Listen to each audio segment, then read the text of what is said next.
Hello, I'm Jim O'Rear and welcome to episode 2 of Collectibles From My Closet.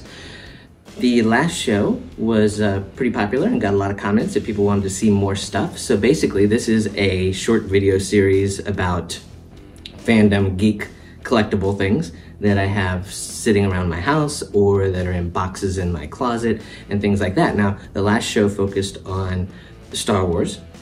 So this time I decided, well, let's look at an iconic horror character. So, Freddy Krueger. How about that? So let's take a look at a few kind of cool Freddy Krueger collectibles that maybe you've seen, maybe you haven't seen, maybe you saw and forgot about. But here's some kind of cool stuff, and we might as well start out with this right here. This was the very first Freddy mask that came out, and you see it was a full head mask. It went down, covered the neck so you could tuck it into the sweater so it looked like that, you know, it didn't just end at your chin. But it was a Don Post that came out. They came out with two versions. There was a regular version of this and then a deluxe version. This is the deluxe version, and it's really old, but you see it's held up super well. Pretty good detail and everything like that. The only stupid thing about it is this hat. This hat is like, it's foam. It's not even a hat. It's made out of foam. So it's kind of a crappy hat instead of, you know, putting a real hat on there. But it's neat, you know, it's neat that it separates and can come off, and you can pretend to be the character, and it fits really tight. So it's a really good mask for the very first one. Now, going along with the original first mask, they came out with a couple of different gloves that look like this. The glove on the left is the rare one. That's the very first glove that came out, and the one on the right is the one you can get these days. Mine is dusty, you can see, but this was the very first one, and it just kind of plain, but it was neat. Then they moved on to this, which was much more like the movie and styled like the movie. But the one on the left there, if you notice when you flip it over, it's just like a gardening glove is all it is, that they put some plastic blades on and kind of glued them on there. But it was cool. And then they made this, which was, as you can see, much more like the one in the movie. And this one you can still get today, but the original is pretty hard to find. But there's the two versions. Now, for some reason, I guess Freddy went into a spitting phase or something like that. I don't know, but they came out with a lot of Freddy Krueger things that would spit at you, like these. So this is really old and has some nicks in it, but you'll notice in his mouth, see in his mouth there's that little hole. That is the front of the water gun. Yeah, this is just a water gun. On the top of the hat here, you'll see there's a little hole that you can fill him up with water, and the water goes down inside this bulb that's inside the head. And you wear this kind of like a puppet. You stick your hand in there, and it's like a puppet, and you squeeze the ball. And when you squeeze that little ball, it works like a water gun and sprays water out of the mouth on your friends, pissing them all off. Now, they also came out with these. These were called spitballs, and there's Freddy's victim right there, and a little hole in his mouth. And there's Freddy himself with the little hole in his mouth. And these, you would submerge them in water and squeeze them, and they would fill up. And then you would just squeeze the sides of them, and they would spit on your friends. And they shoot for, I don't know, it was really far. It was like 15 feet or something like that. Pretty funny. Does anyone remember that wonderful board game that came out? Wonderful? Here it is. Here's the board game from Victory Games, and this is like, I don't know, 84 or something like that when it came out. And it was like most movie games, not very good, but it was neat to have. And you see that right there where like the hand pops up out of the board? Yeah, that doesn't ever happen. We tried Ouija boards and everything. We could never get that to happen. So that's false advertising. But the board itself looks like this. There's some places for card decks and houses, and had little Freddy game pieces that you play with. And this is the board, and basically you'll see here there's two sides. There's like here's the good neighborhood, and then you descend into Detroit, I guess. is what that is, Detroit. But that's what the board looks like. It was pretty boring. I think we may have played it once and put it away and did not ever touch it again after that. Now, of course, lots of different figures came out from the various movies and his various looks and things like that. There's tons of those. I have tons of those. I'm just going to show you a few of my favorites that are kind of odd and different. A couple of them not so odd. But, well, you'll see what I'm talking about. So one of my favorite figures ever to come out is this, like, rapper Freddy. Look at that pose. That's like Ice Ice Baby right there. It's a rapper Freddy pose. That could be like the front of his album cover for Greatest Hits. And to go along with that, here's another one. This could be the back picture of the album cover. This is a sponge, actually. Yeah, I don't know what they were thinking, but there you go, the original gangster rappers, I guess.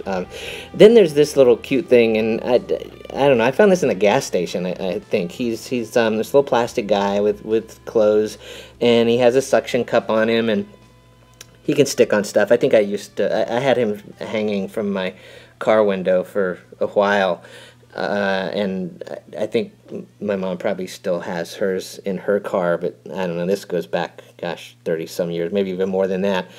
Then they came out with horror headliners also, and these were like bobblehead things, and they did a bunch of horror characters, but this is what the Freddy looks like, and they only made a limited number of these. They did, there you go, from 99, you can see they did Jason and Leatherface and Freddy, and they came with these certificates that shows that they did a total release of 10,000, and that little certificate is individually numbered for whatever number yours happens to be. Now, McFarlane Toys is probably the most famous for releasing the horror toys, and they came out with a Movie Maniacs series that had these little stands that have reproductions of the movie posters and different versions of Freddy from the different movies. And I love this one. I've got a big one of this that I'll show you in a little bit, but this is the mini version. There's a mini version. But McFarlane did some really neat horror toys in their Movie Maniacs series, and there's just a couple of them. Now, this next one is not really, it's not an action figure. It was a model kit, and model making is not one of my talents, but I made this and painted it. It's a vinyl model kit that came out. They also did these with a lot of other horror figures like Jason and Leatherface. This was the Freddy that they did. Not super detailed or anything like that, but kind of cool. He's big and heavy and was fun to make and put together. These were advertised heavily through Fangoria magazine. That's where they sold a lot of them. That's where I got this one. But neat little model kit that you don't see around anywhere anymore. Now, Matchbox decided to get into the whole horror line of things with Friday the 13th, Nightmare on Elm Street, things like that. And they came out with a series of cars. Here's one of those. There it is, the Matchbox character card collection, and this is their Monster series, as you see there. And this is the one they did for Freddy. It's the Springwood boiler maintenance van that Freddy is driving or stepping on, or whatever he's doing to it there. Really not meant to be a practical little Matchbox car, but neat to put on a shelf and look at. So here's one of my favorite cool little things. I guess, I don't know if you call this an action figure, a statue, or what. He's not very action oriented. He doesn't move much. But let's take a closer look at him. Now this is that larger version of the Freddy. Look at that face. I love that face. This is the larger version that I mentioned earlier from McFarlane Toys of the Movie Maniac series. And it's just, you can see a lot of the details and stuff much better in this one, but he's very cool. I could just look at that face. I used to have him standing over the Nativity, watching over Jesus, and people didn't like that. But anyway, he's gosh, he's very tall. He's super heavy. He's electronic and makes noise. But just take a look at all this detail here. Lots of blood, lots of splattering and details. You can see the lines even in the clothing, the dirt on the boots, that kind of thing. And then on the back here, you'll see is where his battery pack is, and there's a big speaker back there. He's pretty loud. There's the button that triggers him to turn him off and on. But yeah, just take a look at that detail. He's very, very cool. One of my my favorite Freddy pieces. I try to keep him out where people can see him a lot. So you noticed that I showed you in that there was a button on the back that makes sounds. I don't know if you'll be able to hear him or not. Let's see. No running in the hallway.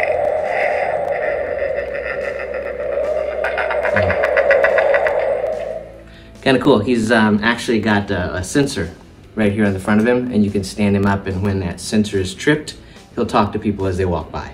So there you go. I'll turn him off. So here's another one of my favorites. This one got yanked off the shelves pretty quickly because it irritated parents that it was being sold in toy stores. It's a talking Freddy. So this one was from Matchbox, stepping away from their cars, and it was made for ages 8 and up. It was a little Freddy Krueger doll that made a lot of people mad because Freddy's a child molester, and we're making toys of a child molester for children to play with. And they got yanked off shelves pretty quickly, but I grabbed one before that. Now, out of the box, you can see he's super cute. He's got neat little clothes on there, and I mean, it looks like a regular little doll. I would have carried this around when I was a kid everywhere. But he's kind of neat, but he talks, which is cool. There's no batteries. It's old school, like the toys I had when I was a kid, where you pull the string and he talks. Very, very neat little toy. So there you saw him up a little bit close, and little ring back here. It doesn't use batteries or anything. But let's see if you can hear him.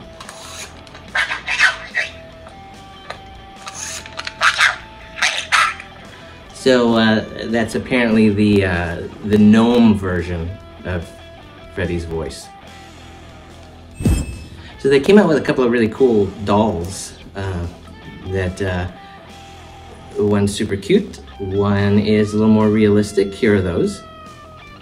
Here's the cute one. It's from the Living Dead doll collection, and they used to make a lot of original characters with their Living Dead dolls, and then they started making Living Dead doll versions of movie characters.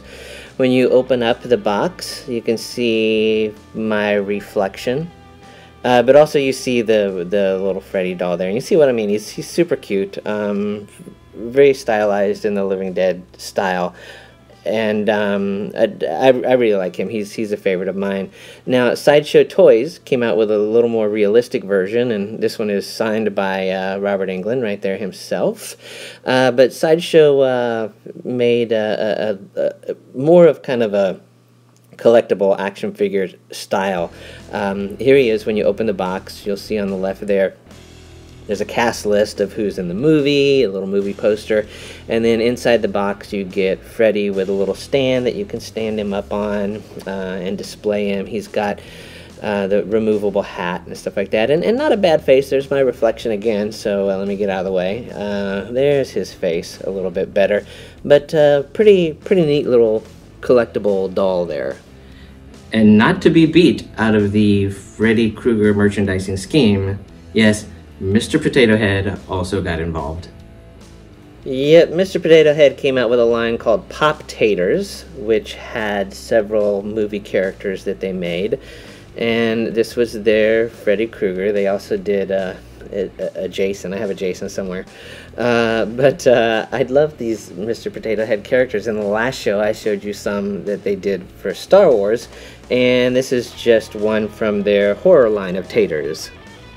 Here's something that irritated a lot of parents when it came out in toy stores.